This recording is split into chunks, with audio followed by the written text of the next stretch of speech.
Well, I wish I didn't have to add another video to this section, but I have to.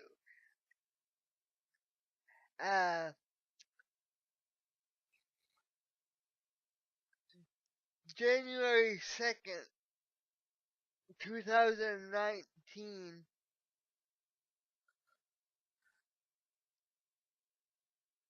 what what was a very sad day in the the wrestling the wrestling the wrestling business when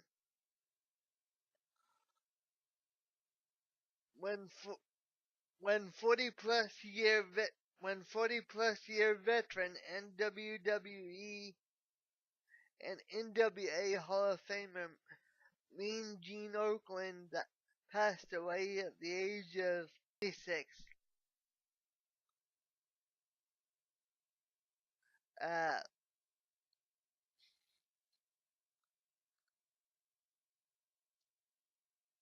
Rest in peace, Gene. Rich Nicholas, respectfully out, my friend. A lot of you young young millennials, which I think um, takes it takes into account 80% of my subscribers, if not 85, might might think, oh, big deal.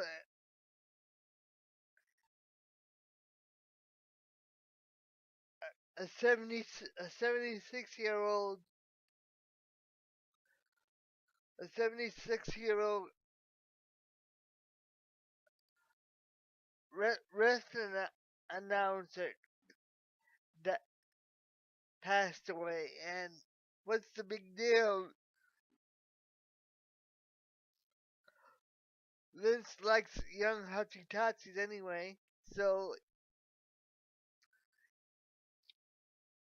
but you got that legitimate backstage people that that he stole away from the AWA, which was filming out of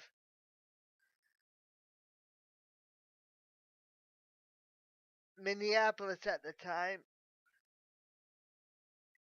on Friday on Friday and from on Friday and Saturday nights. He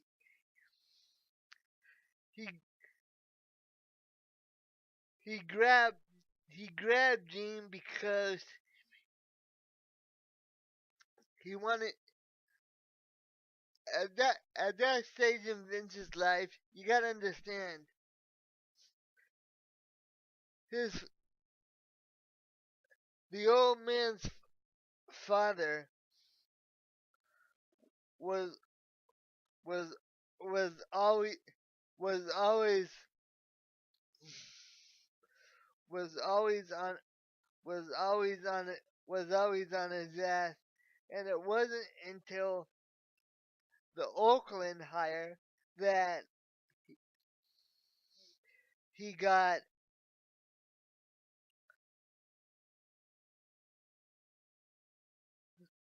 his father off his ass. But enough about Vince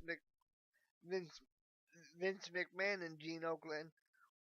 What what Gene meant to me was was was Gene Oakland was the the first the first rest anything to do with wrestling that I saw age 6 was was a backstage promo that he he he helped he helped Hogan cut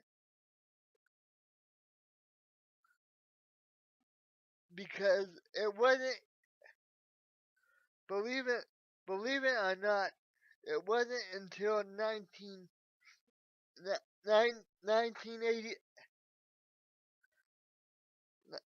1980 1982-83 where where Hogan started pass started started started uh filming passable promos pre pre 82 pre 82 83. They absolutely his promos pre 82 83 absolutely were total and complete dog feces. In other words, in plain English, dog shit. And without him,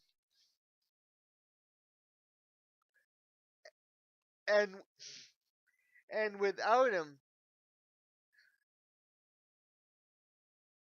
in his wrestling career, without him, he's reverted back to his to his to his to his 80 to 80 to to Hogan's 80 to 83 promo work with without him since since Hogan started and Gene stopped. So it can be fairly argued that that Mean Gene Okerlund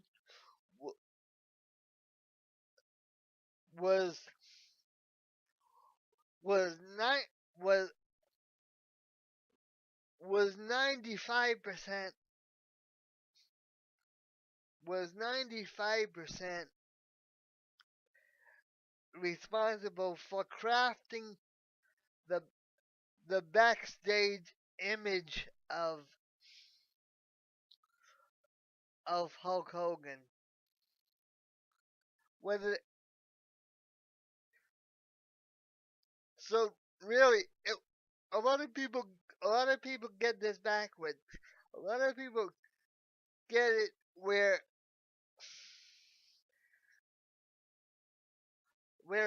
where Hogan made Gene, but my friends, you got it wrong. Gene made Hogan, and not only did Gene make Hogan, Gene made Macho Man Randy Savage. G- G- Gene helped Hacksaw Jim Duggan. Gene helped Dick the Snake Roberts.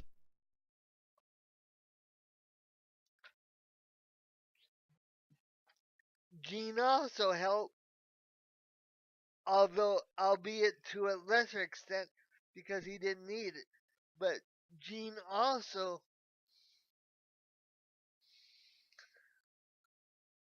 helped the Ric Flair and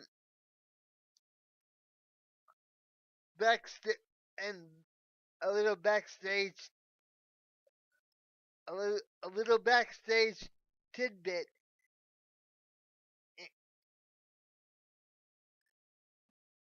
If you remember back for my older subscribers, you can tell your kid for my 1980 for my 1980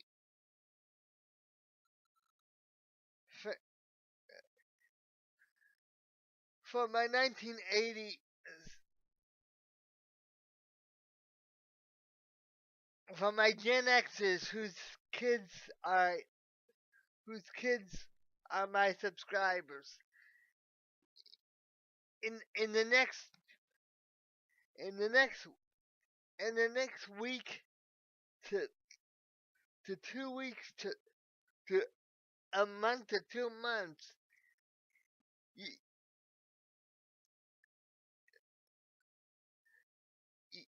you should you should you should take your kid and and you should t- and especially if your kid is interested in journalism, because you might not know this, but when Gene went to school, he, he went to school. The name of the college escapes me right now, but he went to school for 4 years for hard sports journalism. Not hard, not hard sports journalism, hard, hard news journalism. But that uh, after a couple years, after a couple like 6 months of doing that, he decided, oh, that I can't handle all all all the shootings, all the knifings and and the rapes and all this stuff. I I I I, I need to find find myself find myself another outlet. And luckily for him, he got noticed by a AWA talent scout, and the rest is history, my friend. And let me just close with this: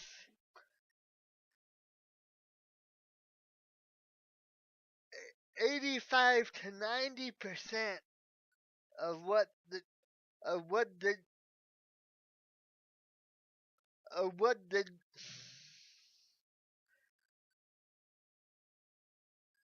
WWE does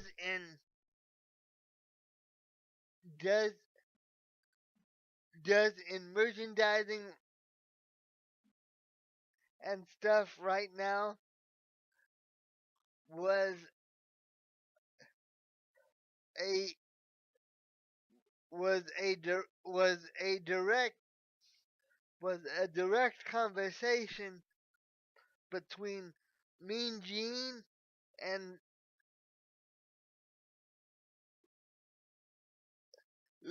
Vince, because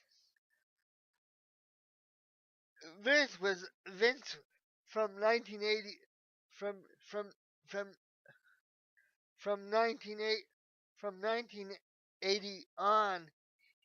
He wanted to get he want he wanted to get college college kids, and it was Gene's idea. No, no,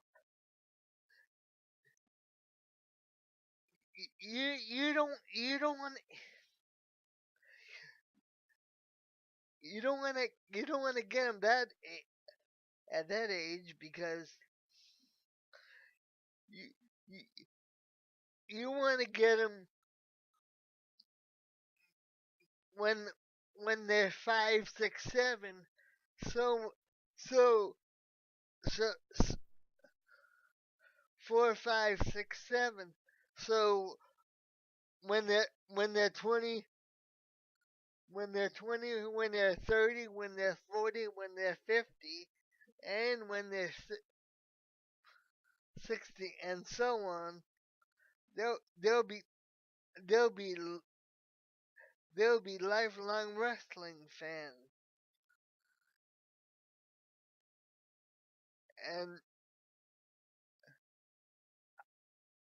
I don't I don't know about anybody else, but all my friends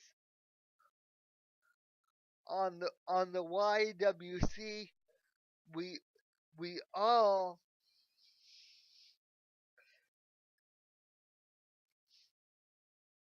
pay pay tribute to you, my friend, and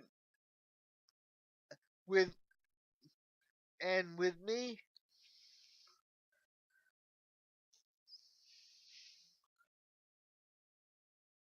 I I I I I, I agree with with uh JD with JD from New York with his sentiments when he said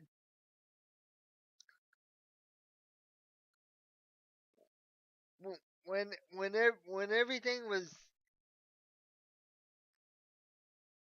everything was was right in the world when you could when you were a kid and you turned on WWE programming and you and you heard you heard that that deep baritone voice. And from a personal note, in 2019, I hope to start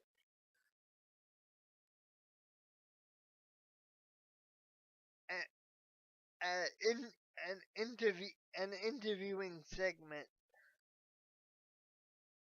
and be if I can end up being 1/8 of the interviewer that Gene Okerlund was, that to that to that to me that to me would be solid gold because Gene, my friend, and this is how I'm gonna close this. You were the you were the gold sta- you were the gold standard. End of part 2.